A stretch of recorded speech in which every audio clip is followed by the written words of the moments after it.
أستغفر الله العظيم أستغفر الله العظيم أستغفر الله العظيم الذي لا إله إلا هو الحي القيوم وأتوب إليه لا إله إلا الله وحده لا شريك له له الملك وله الحمد يحيي ويميت وهو على كل شيء قدير لا إله إلا الله وحده لا شريك له له الملك وله الحمد يحيي ويميت وهو على كل شيء قدير لا إله إلا الله وحده لا شريك له له الملك وله الحمد يحيي ويميت وهو على كل شيء قدير اللهم صل على سيدنا محمد وعلى آل سيدنا محمد اللهم صل على سيدنا محمد وعلى آل سيدنا محمد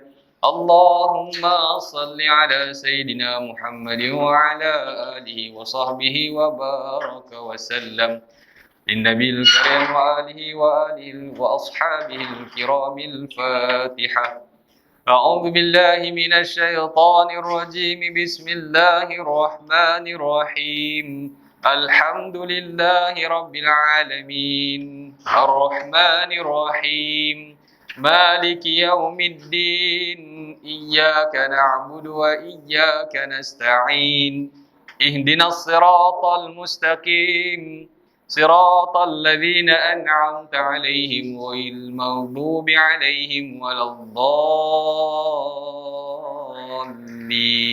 آمين أعوذ بالله السميع العليم من الشيطان الرجيم بسم الله الرحمن الرحيم اللهم افتح علينا حكمتك وانشر علينا من خزائن رحمتك يا أرحم الراحمين رب اشرح لي صدري ويسر لي أمري واحلل عقدة من لساني يفقهوا قولي وصلى الله على سيدنا محمد وعلى آله وصحبه وبارك وسلم والحمد لله رب العالمين تقبل الله منا ومنكم السلام عليكم warahmatullahi taala wabarakatuh. Tuan-tuan, puan-puan, para sidang jemaah Surau Al-Amin Taman Limbungan Permai. Alhamdulillah, thumma alhamdulillah. Bersyukur kita kepada Allah Subhanahu wa taala atas limpah dan kurnia-Nya dapat kita lagi bersama-sama pada malam ini insya-Allah. Pada malam 2 Muharram 1445 Hijrah.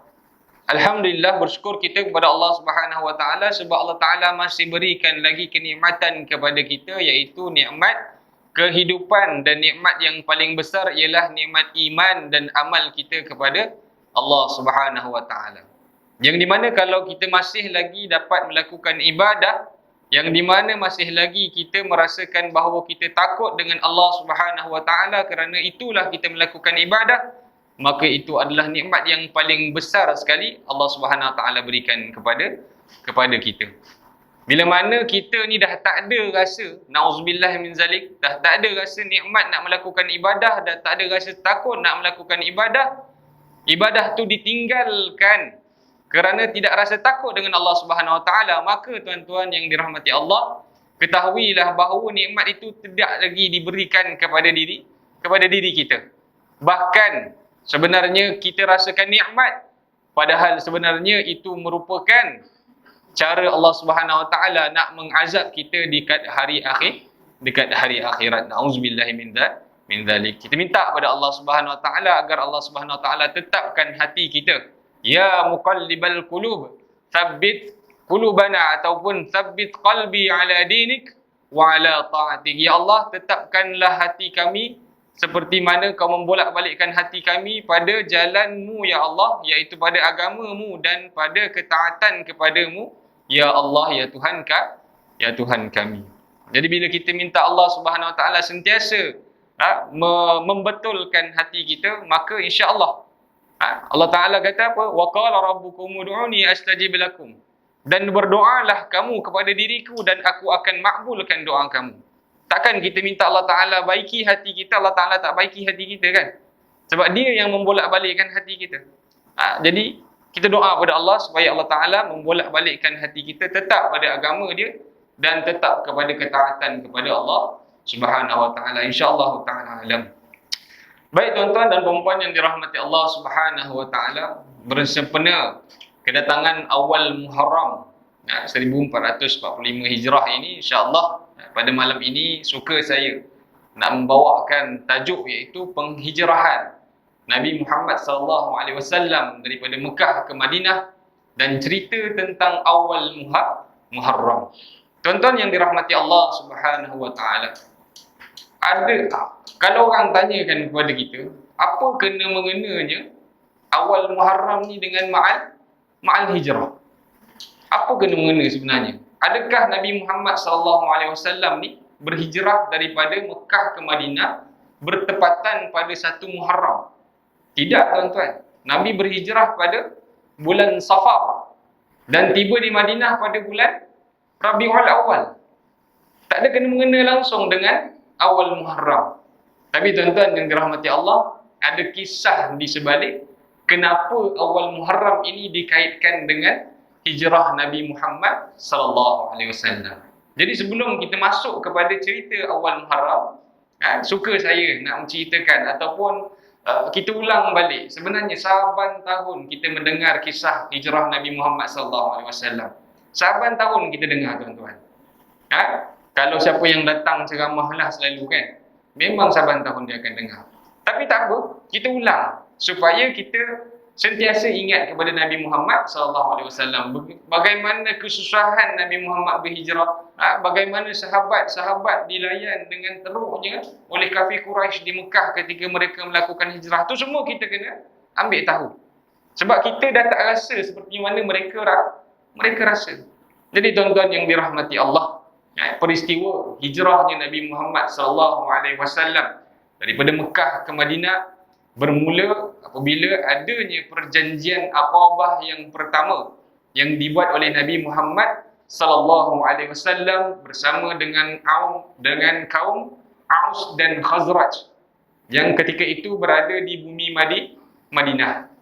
Mereka datang berjumpa dengan Nabi seolah-olah mereka memohon perlindungan daripada Nabi Muhammad sallallahu alaihi wasallam, kerana untuk makluman tuan-tuan, Aus Khazraj ni merupakan salah satu puak ataupun kaum yang terbesar di Madinah. Di Madinah ni dia ada 3 puak atau kaum yang besar. Yang pertama Aus, yang kedua Khazraj, dan yang ketiga kaum Yahudi. Jadi 3 kaum ni merupakan kuasa besar di Madinah pada ketika itu. Walaupun terdapat banyak suku kaum yang lain, tetapi 3 ini yang paling besar. Dan mereka ini mempunyai kekuatan masing-masing yang di mana mereka ini tidak boleh mengalahkan di antara satu dengan yang lain. Tetapi apabila kaum Yahudi di Madinah telah mengugut mereka, iaitu kaum Aus dan Khazraj, bahawa mereka mengatakan bahawa di dalam kitab kami, kitab Taurat mengatakan akan datang Nabi akhir zaman yang rupa bentuknya begini. Dan mereka menceritakan kepada kaum Aus dan Khazraj, dan mereka menakut-nakutkan bahawa jika munculnya Nabi akhir zaman, maka kami akan mengikuti mereka. Bila kami mengikuti Nabi Muhammad lah.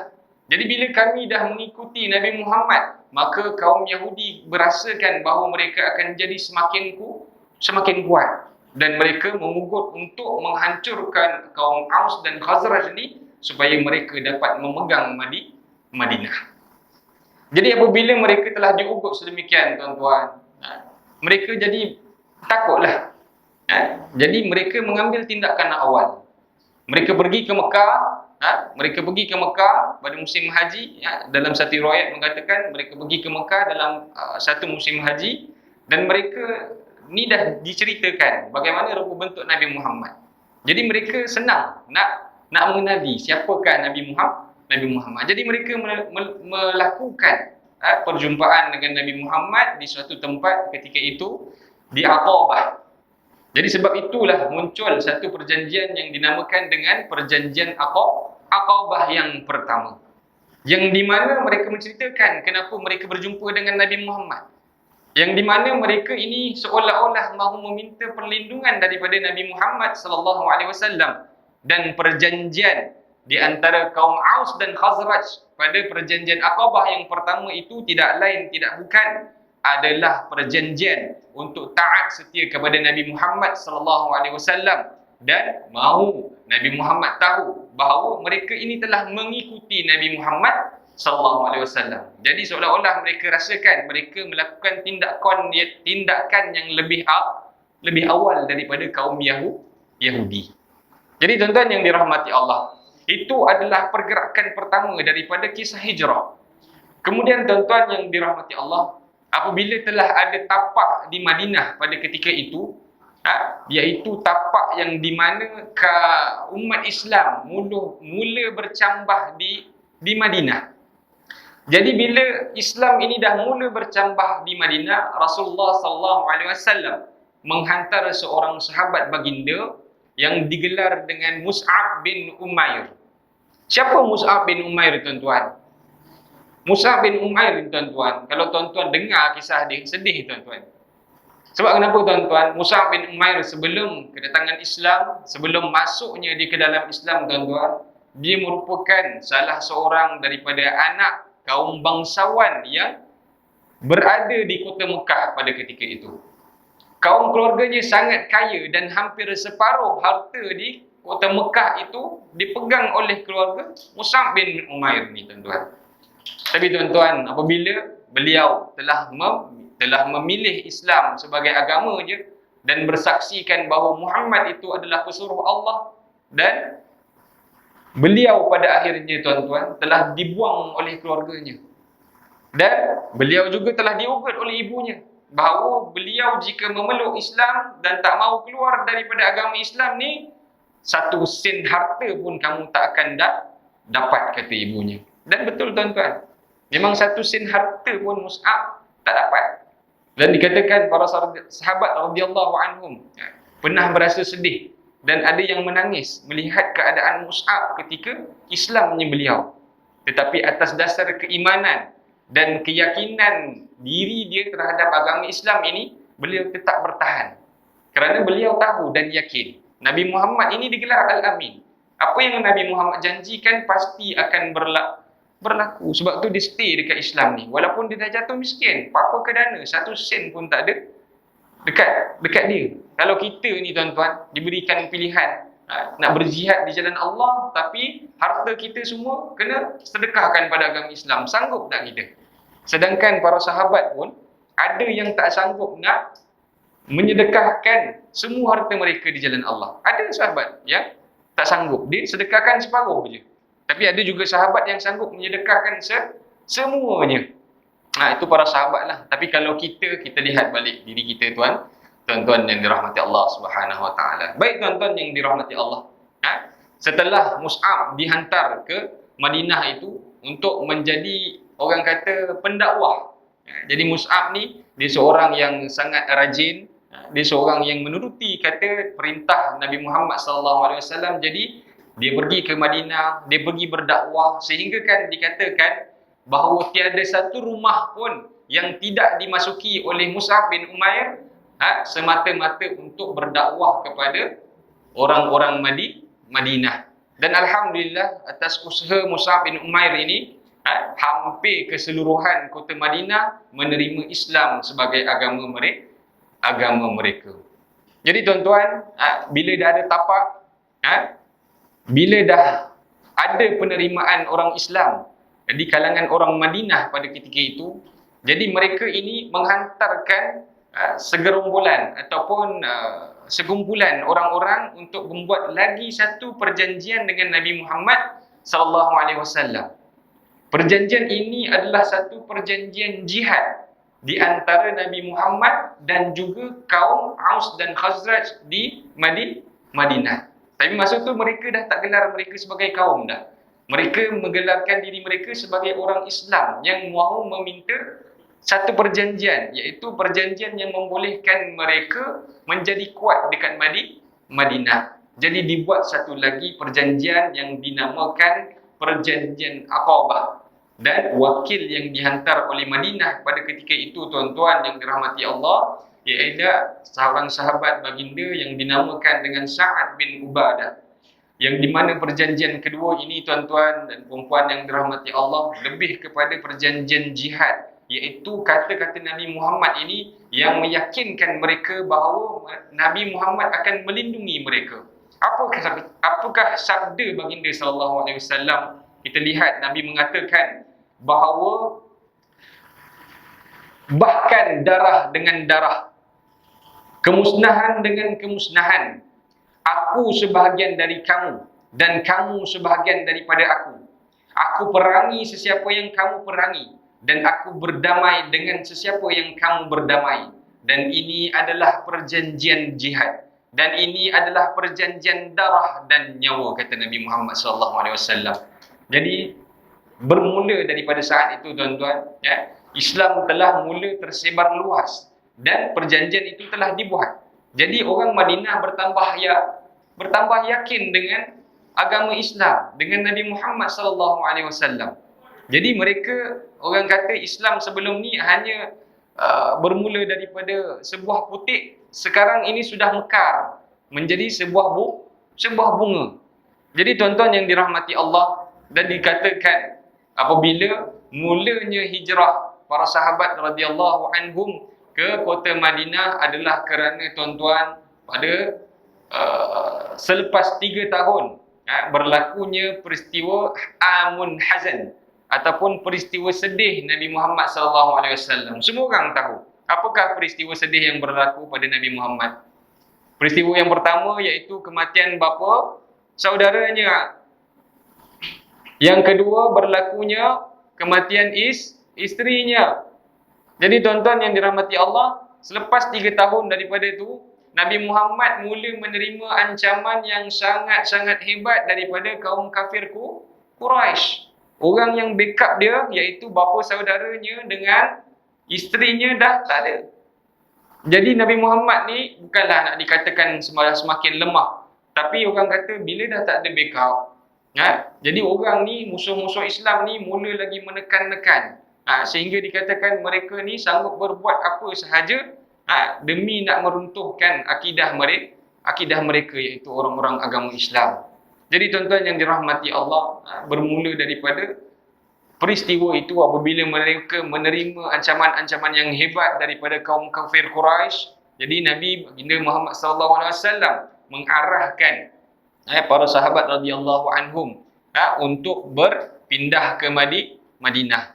Dan sebelum berpindah ke Madinah, mereka juga ada pernah berhijrah ke sebuah negeri yang bernama Habsyah. Habsyah tu kisah yang lain. Jadi kalau kita nak cerita tentang Ma'al Hijrah ni, kisah Ma'al Hijrah ini berpunca daripada perpindahan Nabi ke kota Madinah. Jadi sahabat-sahabat radhiyallahu anhum semua mulalah berpindah ke Madinah sedikit demi sedikit, dan dimulakan antara sahabat yang paling awal berhijrah ke Madinah iaitu Abu Salamah dan keluarganya.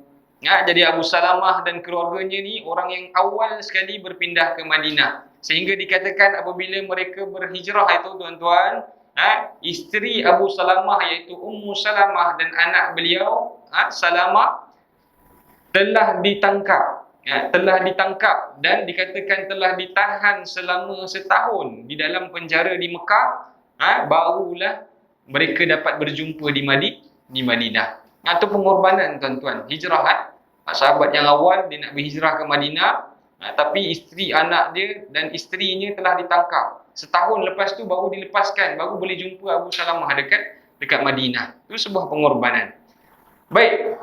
Dan dikatakan berbondong-bondonglah sahabat ini berhijrah ke Madinah. Ada yang berhijrah waktu siang ketika orang tengah sibuk. Maksudnya kebanyakan daripada mereka memang berhijrah secara sembunyi-sembunyi.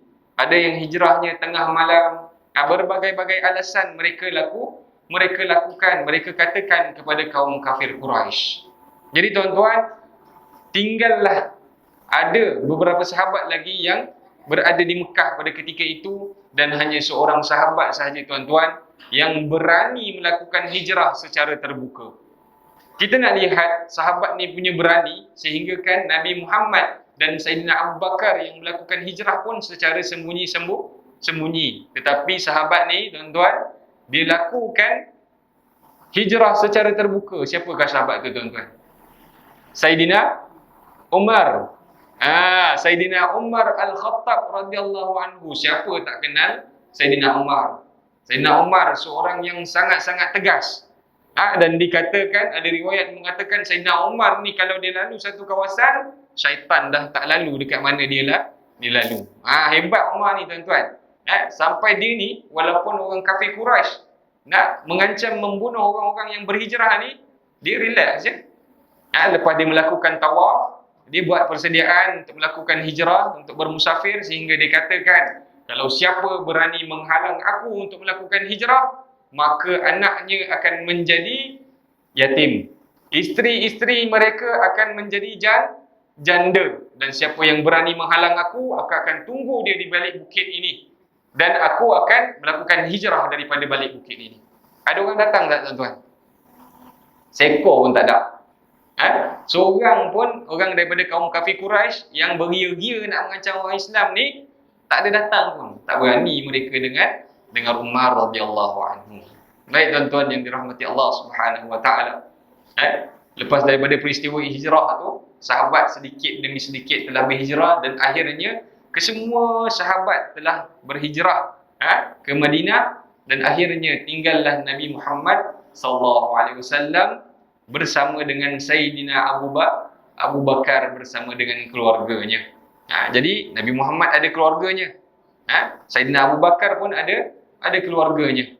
Jadi mereka ni meninggalkan keluarga mereka dengan tawakal kepada Allah Subhanahu Wa Taala, kerana mereka ni nak melakukan hijrah dulu. Kalau hijrah ramai-ramai ni takut kantoi tuan-tuan. Betul tak? Takut mudah dikesan dengan orang kafir Quraisy. Jadi tuan-tuan, dikatakan bahawa Rasulullah sallallahu alaihi wasallam nak berhijrah ke Madinah ni semenjak ada arahan daripada puak-puak kaum kafir Quraisy ini yang nak melakukan pembunuhan kepada Nabi Muhammad sallallahu alaihi wasallam. Mereka ni bila dah tahu sahabat-sahabat ni ramai yang berhijrah, jadi mereka ni dah tak tentu arah. Mereka ni dah mula kalang kabut. Mereka dah risau. Yalah, sebelum ni mereka boleh menekan-nekan orang Islam dekat Mekah, melemahkan orang Islam dengan tekanan-tekanan. Tapi mereka tahu bila orang Islam dah mula berhijrah ke Madinah, jadi mereka akan menjadi semakin kuat. Jadi mereka risau kalau Nabi Muhammad berhijrah juga ke Madinah, lagilah Islam akan bertambah luas, bertambah kuasanya di Madinah. Jadi mereka berbincang bagaimana nak buat dengan Muhammad ini. Jadi ketua-ketua daripada suku kaum yang berada di Mekah itu, suku kaum yang kafir, berbincang sesama dengan mereka. Jadi yang pertama sekali, ada yang mengatakan kita penjarakan Muhammad. Jadi mereka kata, tak, aku tak bersetuju dengan cara kita memenjarakan Muhammad. Kerana apa? Kerana bila kita penjarakan Muhammad, jadi sahabat-sahabat tu dah menyampaikan dakwah mereka di Madinah, dan Madinah dah ada orang Islam yang ramai dan mereka semakin kuat. Pada akhirnya mereka akan membebaskan juga Muhammad daripada penjara kita. Kemudian yang kedua, ada yang katakan kita buang daerah lah. Kita letakkan Muhammad di satu tempat yang jauh daripada Mekah. Ada juga yang tak bersetuju tuan-tuan. Ada yang tak bersetuju kerana apa dia kata? Lagi senanglah Muhammad nak pergi Madinah kalau kita dah buang di daerah. Dia kata betul juga kan? Jadi yang terakhir sekali, ada satu lagi dalam perbincangan mereka, yang mana perbincangan ini diutarakan oleh Abu Jahal, bapa saudara baginda Nabi Muhammad sallallahu alaihi wasallam. Dia kata susah-susah sangat kita bunuh je Muhammad, dia kata. Bapa saudara sendiri kata nak bunuh. Dan di antara perbincangan mereka itu dikatakan dalam satu riwayat bahawa iblis juga telah menyerupai seorang manusia dan bersetuju dengan cadangan Abu Jahal laknatullah. Tuan-tuan yang dirahmati Allah Subhanahu Wa Taala, sukar tuan-tuan melakukan hijrah demi agama ni sangat sukar. Baik tuan-tuan yang dirahmati Allah, ketika mana Nabi Muhammad dapat tahu bahawa dia ni hendak dibunuh oleh kaum kafir Quraisy di Mekah, jadi Nabi Muhammad ini telah mula melakukan pergerakan untuk melakukan hijrah. Jadi dikatakan Nabi Muhammad berhijrah pada malam hari, pada waktu tengah malam lah lebih tepat lagi. Jadi dikatakan orang yang membantu Nabi pada ketika itu ialah Sayyidina Ali bin Abi Talib. Sepupu kepada Nabi Muhammad sallallahu alaihi wasallam. Pada ketika itu dikatakan dalam satu riwayat Sayyidina Ali umurnya 9 tahun. Tapi Nabi minta tolong dia apa? Nabi minta tolong dia gantikan tempat tidur Nabi. 9 tahun tuan-tuan, adik-adik yang umur 9 tahun, Sayyidina Ali dulu, Nabi ni nak melakukan hijrah minta tolong pada Sayyidina Ali. Ali ni walaupun dia kecil adik-adik dia berani membantu Nabi. Walaupun dia tahu orang kafir Quraisy dah keliling daripada keliling rumah Nabi tu. Tinggal nak serang je. Tapi mungkin ada yang tanya, kenapa dia orang tak serang je rumah Nabi? Kenapa nak tunggu sampai Nabi keluar kan? Orang Arab ni dia ada satu bukan macam mana nak kata, satu Allahumma salli ala sayyidina Muhammad. Dia kata ada dia kata malulah kalau kita serang rumah yang ada orang perempuan kat dalam rumah tu. Jadi anak Nabi Fatimah ada kat dalam rumah tu. Jadi sebab itulah mereka tak serang rumah tu. Jadi mereka nak tunggu sampai Nabi keluar. Dan dikatakan Nabi dapat keluar dengan senang. Dan Nabi membacakan satu ayat daripada surah Yasin. Ayat ni biasalah kita kadang-kadang dengar. Mak-mak rempit terkenal lah dengan ayat-ayat ni. Bukan saya nak cakap mak rempit itu salah, tidaklah.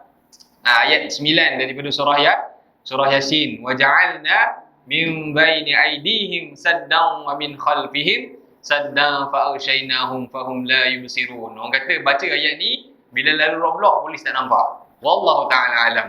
Tak pernah cuba lagi kan. Tapi dia kata macam itulah. Nabi bacakan ayat tu lalu menaburkan pasir di hadapan muka setiap kaum Quraisy yang ada keliling rumah Nabi pada ketika itu. Dan Nabi dapat keluar tanpa mereka perasan. Jadi Nabi terus pergi ke rumah Sayyidina Abu Bakar radhiyallahu anhu, dan di mana Sayyidina Abu Bakar ni memang betul-betul sahabat yang betul-betul baik dengan Nabi. Kalau nak cari sahabat tuan-tuan, carilah sahabat seperti mana Abu Bakar radhiyallahu anhu. Bagaimana Abu Bakar ni dia dah tahu Nabi ni memang akan melakukan hijrah, tapi tak tahu bila. Nabi tak bagi tahu pada Abu Bakar. Tapi Abu Bakar ni seorang sahabat yang setia, seorang sahabat yang betul-betul sayangkan Nabi. Dia dah melakukan segala kelengkapan dan persiapan untuk hijrah. Maksudnya dia dah tahu bila-bila masa je Nabi boleh buat hijrah ni. Jadi kalau kita ada sahabat yang macam tu, konon kita nak melakukan musafir dengan dia yang sediakan segala-galanya.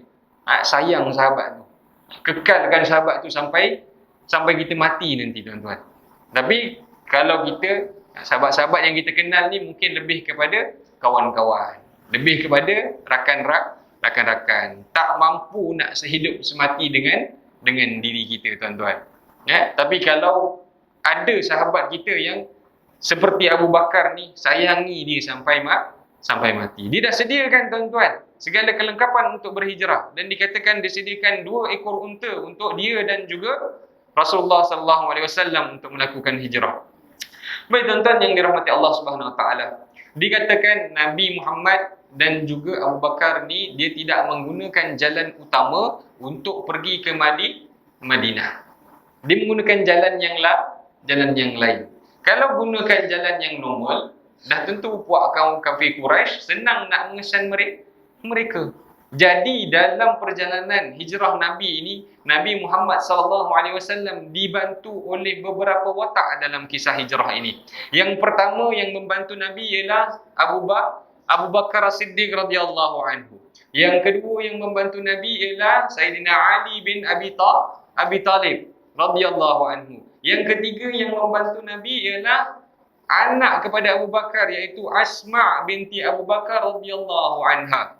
Yang keempat yang membantu Nabi ialah anak juga kepada Sayyidina Abu Bakar, iaitu Abdullah bin Abu Bakar radhiyallahu anhu. Dan yang kelima yang membantu Nabi ialah seorang pembantu kepada Abu Bakar radhiyallahu anhu, iaitu Amir bin Fuhairah.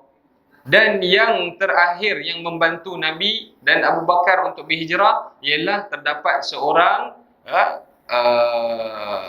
orang kata dia ni hamba, tapi wallahu taala alam. Ada riwayat kata dia hamba, ada riwayat kata dia ni adalah salah satu daripada suku kaum kafir Quraisy di Mekah yang bernama Abdullah bin Uraqif. Abdullah bin Uraqif. Dan ketika dia membantu Nabi dan Abu Bakar pada ketika itu, dia belum lagi Islam. Tapi Abu Bakar ni dia dah buat persediaan awal-awal. Dia dah berbincang dengan Abdullah bin Uraqif untuk membantu mereka dan telah membuat perjanjian dengan Abdullah bin Uraqif. Katanya, wahai Abdullah, kami nak melakukan hijrah. Jadi walaupun kamu masih belum menerima Islam, bolehkah kau berjanji dengan aku yang kamu tidak akan mengatakan apa-apa tentang penghijrahan kami. Siapa Abdullah bin Uraqif ni? Dia merupakan seorang yang pandai di dalam selok-belok di padang pasir. Tuan-tuan dan perempuan yang dirahmati Allah, kita kalau sesat dalam hutan, kita boleh kenal mana pokok yang pernah kita lalu, betul? Kan? Kita lalu, kita dah agak-agak, ni pokok ni pernah lalu ni. Tapi tuan-tuan, kalau kat padang pasir, tuan-tuan pergi tengah-tengah padang pasir, tuan-tuan boleh bagi tahu kat saya tak? Mana kanan, mana kiri, mana depan, mana belakang? Boleh tak? Bayangkan luas tempat dia, memang tak tahulah mana yang boleh kita bagi tahu arah dia. Tapi Abdullah bin Uraqif ni tuan-tuan, Allah Ta'ala bagikan kelebihan pada dia. Dia mampu mengetahui di mana arah utara, barat, selatan dan timur di tengah-tengah padang pasir itu tuan-tuan. Jadi mereka melakukan perjalanan. Dan bila mana kaum kafir Quraisy ni dah tahu Nabi ni dah mulakan hijrah dia, jadi mereka ni lagilah meluap-luap marah mereka. Jadi mereka mengatakan kepada kaum mereka di Mekah, siapa yang dapat tangkap Muhammad hidup ataupun mati, mereka akan berikan ataupun menghadiahkan 100 ekor unta sebagai ganjaran. Hari ni tuan-tuan, seekor unta harga dia dalam 8,000-9,000. Kalau 100 ekor unta, berapa ratus ribu? 800,000 dalam tangan macam tu je tuan-tuan. Tapi itu hadiah yang mereka nak berikan kepada orang yang dapat. Jadi tuan-tuan, perkara ini telah sampai kepada seorang Allahumma salli ala sayyidina Muhammad. Dia ni memang selepas daripada kejadian ni, dia telah masuk Islam dan namanya Suraqah bin Malik. Suraqah bin Malik ini merupakan seorang pengesan jejak yang hebat di padang pasir dan merupakan seorang penunggang kuda yang sangat-sangat mahir, sangat-sangat hebat. Dan dikatakan beliau telah mengejar Nabi Muhammad dan nak dapat dah Nabi Muhammad, dan dikatakan tinggal di baling tombak aja, confirm Abu Bakar ataupun Muhammad akan mati terbunuh. Confirm dia kata. Ataupun aku akan panah mereka. Confirm memang kena. Maksudnya jaraknya sangat dekat. Tapi pertolongan Allah Subhanahu Wa Taala itu mengatasi segala-galanya. Walaupun dia penunggang kuda yang hebat, tapi akhirnya pada kali pertama dia hampir mengejar Muhammad, dia jatuh. Kemudian dia bangun lagi. Kali kedua dia kejar lagi dan semakin dekat lagi. Dan dikatakan kudanya lagi sekali jatuh, dan di dalam hatinya tahu bahawa Muhammad itu bukan orang sembarangan. Muhammad itu memang pesuruh Allah Subhanahu Wa Taala, tetapi di dalam hatinya masih lagi tidak mahu mengakui tentang perkara tersebut. Jadi dia buat apa? Dia bangun lagi sekali. Kejar Nabi Muhammad dengan Sayyidina Abu Bakar. Sampai dah nak dapat, tiba-tiba Allah Ta'ala takdirkan kudanya jatuh. Dia penunggang kuda yang hebat tuan-tuan. Boleh jatuh daripada kuda. Jadi pada ketika itu, dia dah minta bantuan pada Abu Bakar. Dah terbalik pula. Dia minta bantuan pula dengan Abu Bakar dan juga Nabi Muhammad SAW. Dia pula minta bantuan. Sebelum ni tadi dia nak bunuh. Tapi sekarang ni dia minta sebab dia dah tahu dah. Aku jatuh ni bukan kerana salah kudaku, bukan kerana kesalahan diriku, tetapi ada satu perkara ajaib yang menyebabkan kuda aku jatuh. Dan dia tahu perkara itu datang daripada Muhammad. Siapa lagi yang bantu tuan-tuan? Allah Subhanahu Wa Taala lah yang membantu Nabi Muhammad SAW. Dan dikatakan dia mohon untuk membuat perjanjian sebab dia dah tahu dah kehebatan Nabi Muhammad ni. Jadi dia mohon membuat perjanjian dengan Nabi Muhammad untuk melindungi diri dia kalau ada apa-apa berlaku.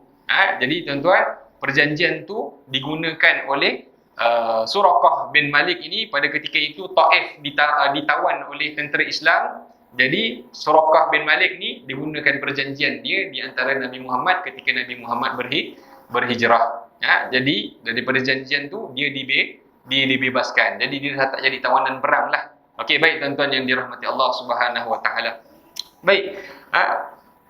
Selepas daripada peristiwa tu, Nabi meneruskan perjalanan dan dikatakan Nabi mula berhijrah daripada bulan Safar dan sampai ke Madinah pada bulan Rabiul Awal. Ada pendapat mengatakan 12 Rabiul Awal. Ada yang mengatakan 20 Rabiul Awal. Wallahu ta'ala alam mana satu.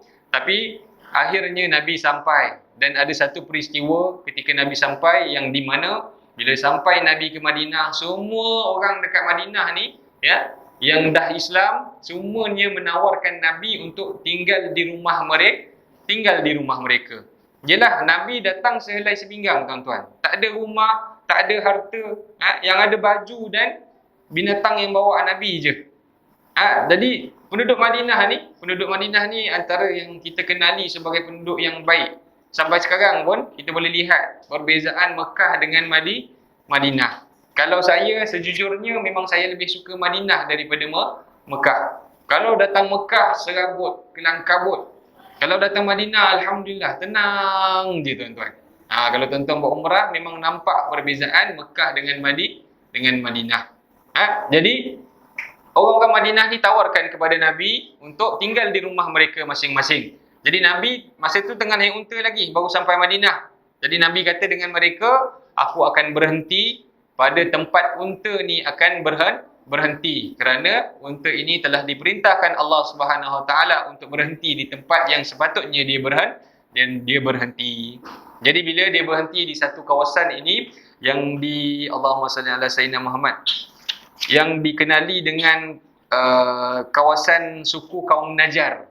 Suku kaum Najjar ni yang terdapat di Madinah, dia suku kaum yang kecil lah. Aus, Khazraj dengan Yahudi itu suku kaum besar. Suku kaum Najjar ni suku kaum yang kecil lah. Jadi dikatakan unta itu telah berhenti di sebuah tanah di kawasan lapang di suku kaum Najjar, dan tanah itu milik dua orang anak yatim. Dan dikatakan Nabi Muhammad SAW telah membeli tanah tersebut untuk dibangunkan masjid yang sehingga hari ini dikenali dengan Masjid An-Nabawi. Sebab peristiwa itulah tuan-tuan, Masjid An-Nabawi kekal sehingga ke hari ini. Dan sebelum Nabi tiba di Madinah, Nabi telah berhenti di satu tempat untuk membangunkan masjid dan dikenali dengan Masjid Quba. Jadi kalau tuan-tuan lakukan umrah, melakukan haji ada peluang, buat ziarah ke Masjid Quba tuan-tuan, insya-Allah. Baik tuan-tuan yang dirahmati Allah Subhanahu Wa Taala, itu kisah penghijrahan Nabi Muhammad dan para sahabat radhiyallahu anhum daripada Mekah ke Madinah. Tapi yang menjadi persoalannya, kenapa peristiwa hijrah ini kena mengena dengan awal Muharram? Tuan-tuan, kalau ikutkan tak ada kena-mengena pun. Tapi tuan-tuan, disebabkan berlakunya kalau bahasa Inggeris dia confuse kekeliruan. Berlakunya kekeliruan pada zaman pemerintahan Sayyidina Umar Al-Khattab pada ketika itu, yang di mana Sayyidina Umar telah menerima sepucuk surat daripada seorang sahabat yang pada ketika itu dihantar ke Syam. Jadi bila Umar terima surat tersebut, tarikh tak ada.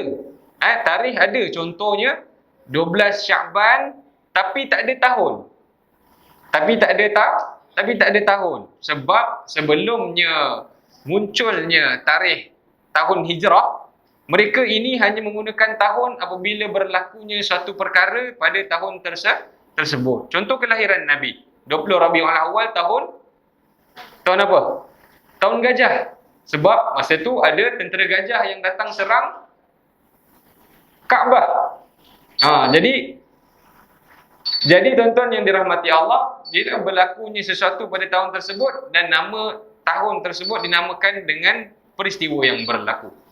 Jadi bila sampai surat tu kepada Sayyidina Umar Al-Khattab, Sayyidina Umar kata, macam mana nak tahu surat ni daripada bila? Adakah daripada tahun lepas ke? Kalau macam kita senang tuan-tuan. Hantar hari ni, esok sampai. Dah ada macam-macam, ada apa, Shopee Express ada, Lazada Express ada, apa lagi? Food Panda pun boleh hantar surat sekarang kan? Grab pun boleh. Pos laju pun ada. Jadi kita senang dah sekarang. Tapi dulu-dulu surat dihantar memakan mungkin masa berbulan-bulan. Mungkin makan tahun. Wallahu taala alam. Disebabkan peristiwa itulah tuan-tuan, maka Sayyidina Umar Al-Khattab ni berbincang dengan para cerdik pandai yang ada di Madinah pada ketika itu. Jadi mereka berbincang, ni tak boleh jadi ni. Kita kena letakkan satu tahun untuk agama Islam. Jadi bincang. Jadi ada di antara mereka yang mengatakan, apa kata kalau kita ikut je lah kalender orang,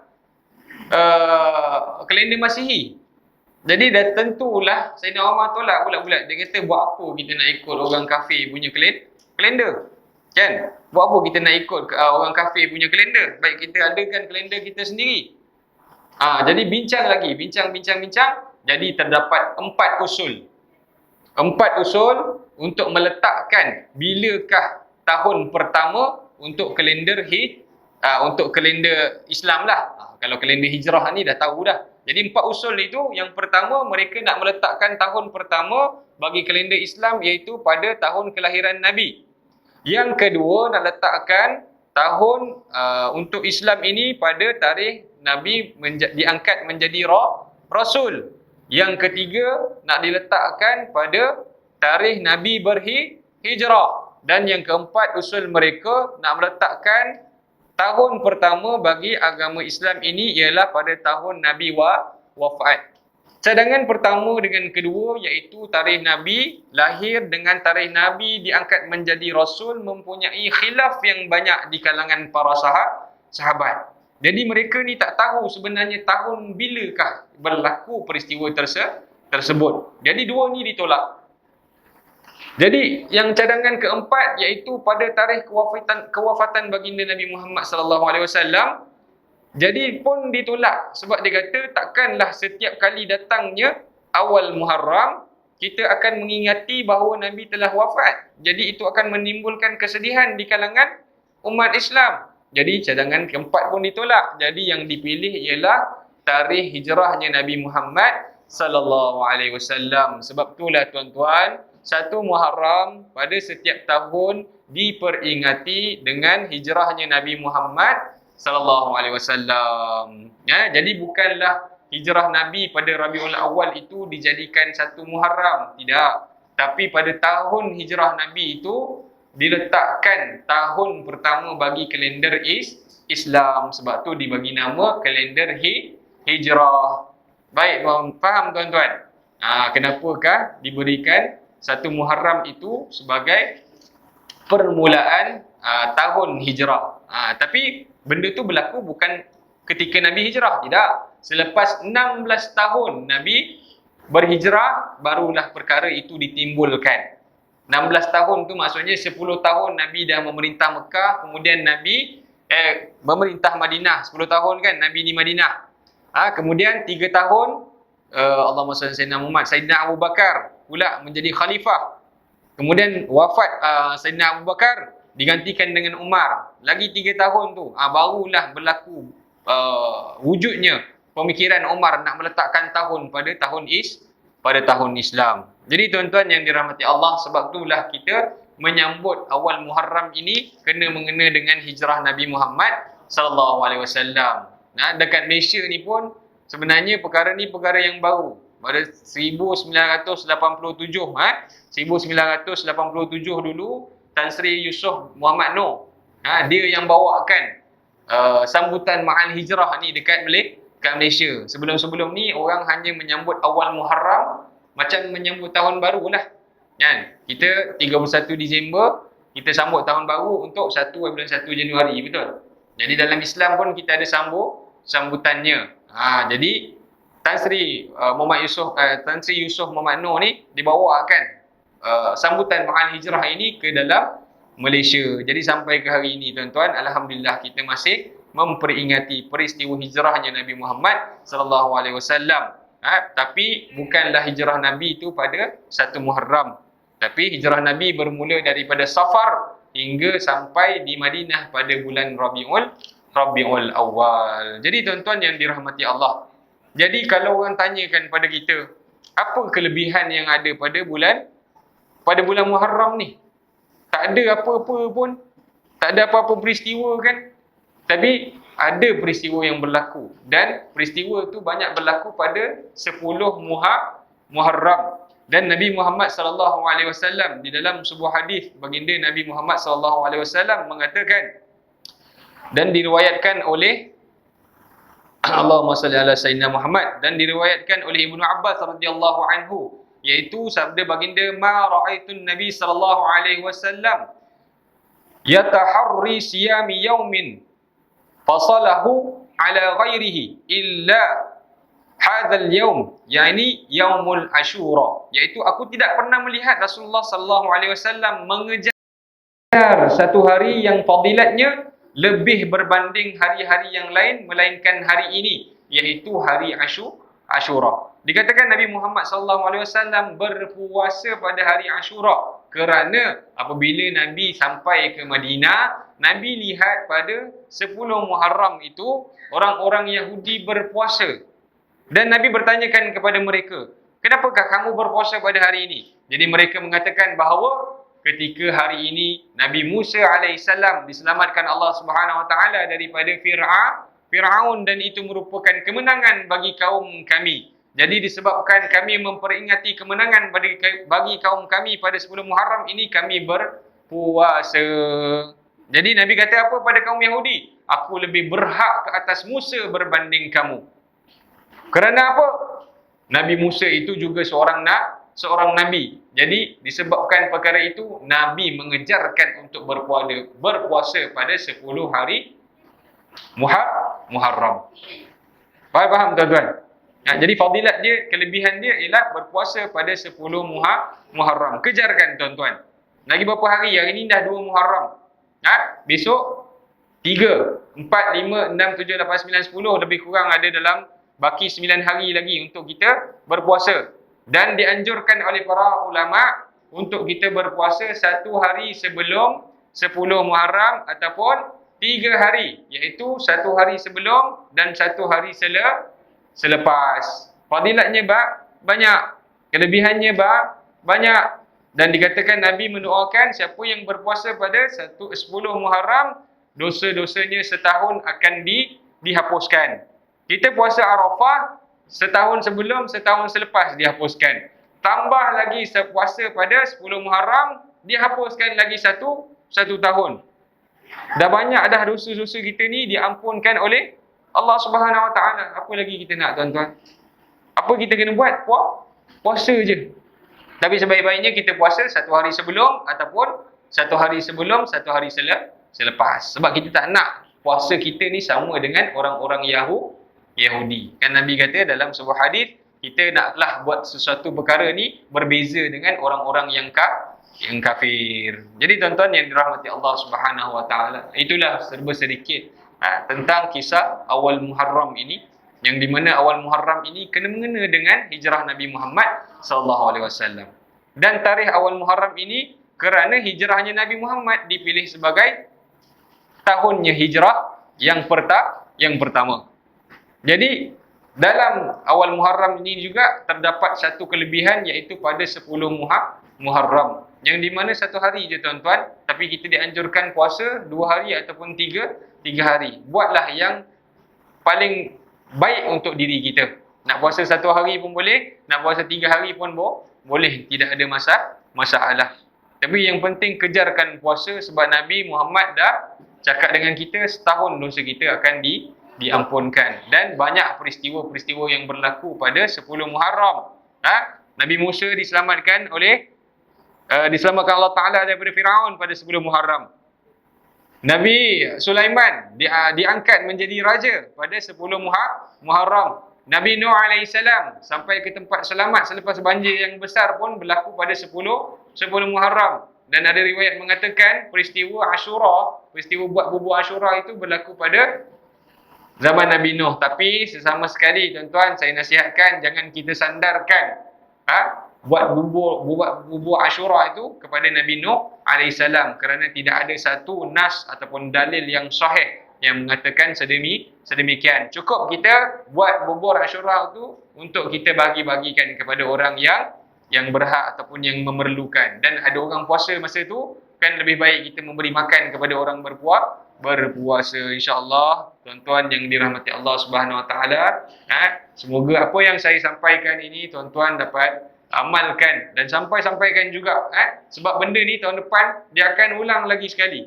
Tapi kalau kita selalu sampaikan, kita ingatkan kepada orang, lalah kita sendiri boleh bagi ceramah, lalah kita sendiri boleh ingatkan orang lain. InsyaAllah kita tutup dengan tasbih kifarah dan suratul As. Subhanakallahumma wa bihamdika asyhadu an la ilaha illa anta astaghfiruka wa atubu ilaih. Bismillahirrahmanirrahim. Wal 'ashr innal insana lafi khusr illa alladhina amanu wa 'amilus solihat wa tawasaw bil haqq wa tawasaw bis sabr. A'udzu billahi minasyaitonir rajim. Bismillahirrahmanirrahim. Alhamdulillahirabbil alamin wassalatu wassalamu ala asyrafil anbiya'i wal mursalin sayyidina Muhammadin wa ala alihi wa sahbihi ajma'in. Allahumma faqihna fid din wa 'allimna ta'wilih. Allahumma faqihna fid din wa 'allimna ta'wilih. Allahumma faqihna fid din wa 'allimna ta'wilih. Wa sallallahu ala sayyidina Muhammadin wa ala alihi wa sahbihi wa baraka wa sallam.